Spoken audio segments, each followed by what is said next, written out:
Minister. Thank you, Mr Deputy President. I present two ministerial statements relating to full knowledge and concurrence on joint defence facilities and securing a stronger, smarter, fairer tax system. Are there any government responses to committee reports? I beg your pardon, Senator Ludlam. Peter, I just seek your guidance. I would like to speak to the full knowledge and concurrence report, if that's an appropriate time now. You'll have to seek leave, and then you can move a motion to take note of that report. Thanks, Deputy. That statement. I'll seek leave to take note of that report. Is leave granted? Leave is granted briefly, Senator Ludlam. Briefly. I'll have to check the standing orders. I move that the Senate take note of the report that Minister Collins has just presented on behalf of former Defence Minister, I guess I call him now, Smith, and acknowledge his comments in the other place as he has chosen not to recontest the next election. This is a remarkably timed document from the former Defence Minister on our apparent full knowledge and concurrence about United States military and intelligence bases in this country. I say it's incredibly timed, given that it comes in the wake of the PRISM scandal, which, with some degree of success, I think, both of the old parties have managed to avoid, even treating it as a scandal, as it is in every other world capital, by simply not making eye contact, pretending that it will all go away. Of course it won't, but nonetheless.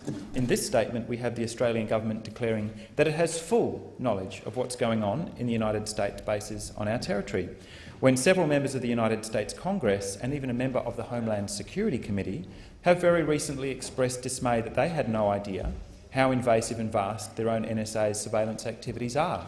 So how remarkable that Australian policymakers and Defence Minister and staff have been brought into the loop that not even United States senior congressional representatives have been given. Intelligence officials, not on the record, but intelligence officials have told Fairfax reporters in off-the-record statements that parliamentarians, or more in these off-the-record statements than parliamentarians have been able to extract from ministers in this place about the PRISM system. So we learned, for example, that the new facility, the data centre not too far from Canberra, that is under construction at the moment, is being used to store material, or will be used to store material that's being extracted from PRISM by colleagues of the ASD and ASIO in the United States. And we found that out in the Fairfax press because when we put a motion up in here to have the Attorney-General table a statement or make a statement to this parliament, he refused, both of the old parties refused to do so. Senator Xenophon and myself have asked questions on and without notice, which have been entirely fobbed off, about how much the Australian government knows about the massive surveillance overreach of citizens and whether the privacy of Australians has been breached. We know that it has. Don't treat us like children. We know what is occurring here. I think it would have been helpful for some transparency around the scope of the surveillance overreach rather than just going into some kind of denial lockdown. So it is just as well that Fairfax journalist Phil Dorling is on the case, as there are so few good national security journalists in this country. There are a number, and Mr Dorling is certainly one of them, because without this small handful of people who actually track these issues closely, Australians wouldn't know anything about how our government and intelligence officials have these huge volumes of immensely valuable information derived from PRISM and other US signals intelligence collection programs. So the government says it has full knowledge and concurrence regarding US bases in Australia. Well, maybe that was intended to be comforting. I do not find it so. We're told in the statement around the basing of United States Marines in Darwin, an announcement, of course, that took the Australian people and probably also the Foreign Minister at the time completely by surprise. This is foreign policy conducted by press release after the key decisions have been made behind closed doors. Being presented with a decision after it has been made is not the same as full knowledge and concurrence, actually. What knowledge do the Australian people or parliamentarians have about the rights, the roles, the responsibility of US forces while they are here on Australian soil? In November 2012, another Fairfax journalist at the time, Dylan Welsh, who is now in Afghanistan, revealed that there was a secret two-page statement of principles relating to Australian and US military collaboration. It is known as the Australian United States Force Posture Review Working Group Statement of Principles. Mr Welsh put in a Freedom of Information application about that process, and he was told that a letter from the Defence Department as Statement of Principles relating to Australian and US military collaboration existed. The DoD was obliged to consult with the US government, which of course told them not to release the document to Mr Welsh. So the Australian people actually still don't have any knowledge of the underpinnings of a significant expansion of the US military presence into Australia. The Minister mentions North West Cape in his statement. That's in Western Australia. That's a facility that continues to facilitate, enable and support the passage and deployment of nuclear-armed submarines. These are offensive attack weapons platforms. Ballistic missile submarines exist for no other purpose than Armageddon one day. They are not tactical weapons, they are not battlefield scale. They contain ballistic missiles with the intention of destroying cities and ending particular civilisations. That's what they're for. This base at North West Cape is about communications with those vessels. Full knowledge and concurrence, right.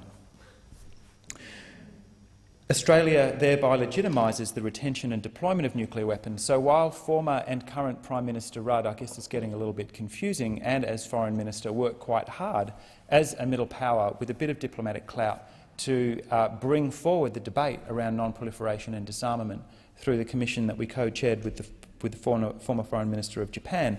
At the same time as that process is trying to get consensus around non-proliferation and disarmament, we are writing into two successive defence white papers that we support the deployment of nuclear weapons in Australia's name. Now that's on paper. On the ground, the existence of facilities like the North West Cape base are around enabling nuclear weapons deployment, not just in our name but on our soil. Pine Gap, a nuclear weapons target and a key part of the US missile defence program, is of course a major incentive for other nuclear weapon states to keep their arsenals. And we learn in the statement that that plays a great role in counter-proliferation of nuclear weapons. And don't get me wrong, the extraordinarily sophisticated monitoring network that Australia supports, it's in our budget. We do that with our international partners around detecting things like clandestine nuclear detonations, weapons tests and so on, strongly support. And we're told that the value of the data obtained on this issue from Pine Gap can't be estimated or underestimated. So Pine Gap has somehow gone from being a secret intelligence facility to an anti-nuclear weapons establishment, which is remarkable. We're told that through this joint facility, Australia is able to access intelligence. Now, as we know, Pine Gap monitors radar, cell phones, radio and long-distance telecommunications, allowing it to provide targeting information for US air and ground forces, including drones and UAVs, and it's extremely valuable because it's in the Southern Hemisphere. The Australian people do not know who the facility spies on or who is targeted, and in 1999 the government refused to provide information about Pine Gap to this Parliament's Joint Standing Committee on Treaties. Nothing has changed since then. Although US congressional officials have visited Pine Gap and received classified briefings about its functions, elected representatives and senators are entrusted with less information than can be found online or in a public library. So the Greens support the principle of this government providing statements of explanation such as this. The statement, however, is 90% platitudes and 10% information already in the public domain, rather noticeably absent, minus the kind of material that a small handful of national security journalists are making available to the Australian people. It is time that the Australian government actually came clean so that the idea of full knowledge and concurrence doesn't become some sort of ironic afterthought once material is put into the public domain by a future generation of brave whistleblowers.